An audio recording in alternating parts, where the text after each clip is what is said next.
સુરતની નવી સિવિલ હોસ્પિટલમાં આજથી અમરનાથ જતા યાત્રાળુઓ માટે મેડિકલ સર્ટિફિકેટ ઇસ્યુ કરવાની શરૂઆત કરવામાં આવી છે।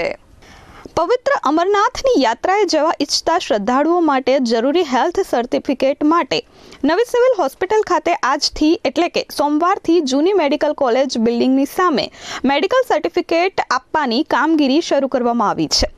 જે કામગીરી હોસ્પિટલ કામકાજના ચાલુ દિવસોમાં સવારે 9:30 થી બપોરે 1:30 દરમિયાન થશે। યાત્રીઓને અગવડતા ન પડે તે હેતુથી સિવિલ હોસ્પિટલ દ્વારા કેસબારી, તબીબો, લેબોરેટરી રૂમ તથા ECGની અલાયદી વ્યવસ્થા અને એક છત નીચે તમામ સુવિધા ઊભી કરવામાં આવી છે।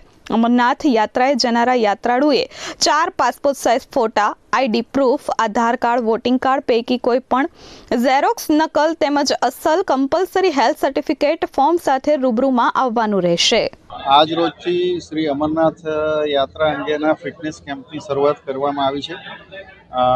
તમામ પ્રકારની વ્યવસ્થા અહીંયા જૂના કોલેજ બિલ્ડિંગમાં બેંકની સામે સુચારુ ઢબે ગોઠવાય એ રીતે વ્યવસ્થા કરવામાં આવી છે। અહીંયા medical officers, physicians, laboratory technician, ECG technician, case બારીથી લઈને તમામ પ્રકારની વ્યવસ્થા એક જ છત નીચે એટલે કરવામાં આવી છે, જેથી કરીને યાત્રાળુઓને આમ તેમ ફરવું ના પડે અને સુચારુ ઢબે કામ પૂરું થઈ જાય। અને આપ જોઈ શકો છો, યાત્રાળુઓને પણ પૂછી શકો છો, ખૂબ સારી વ્યવસ્થા છે એ પ્રકારનું એ લોકોના મંતવ્ય આપ્યા છે। રોજના કેટલા ટોકન આપવાના? અમે લગભગ રોજના 500 ટોકન આપીશું। ગત વર્ષે પણ એ જ રીતે વ્યવસ્થા કરવામાં આવી હતી। ગત વર્ષે લગભગ 3500 જેટલા સર્ટિફિકેટ ઇસ્યુ કરવામાં આવ્યા હતા।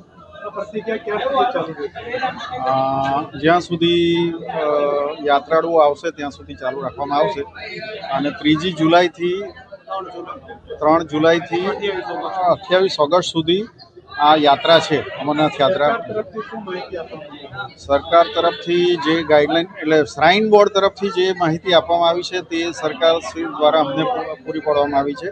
એમાં 13 વર્ષથી નીચેના અને 70 વર્ષથી ઉપરના યાત્રાળુઓને ફિટનેસ આપવાનું રહેતું નથી।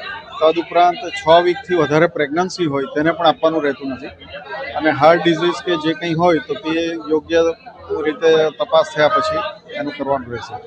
Bureau report S24 news, Surat.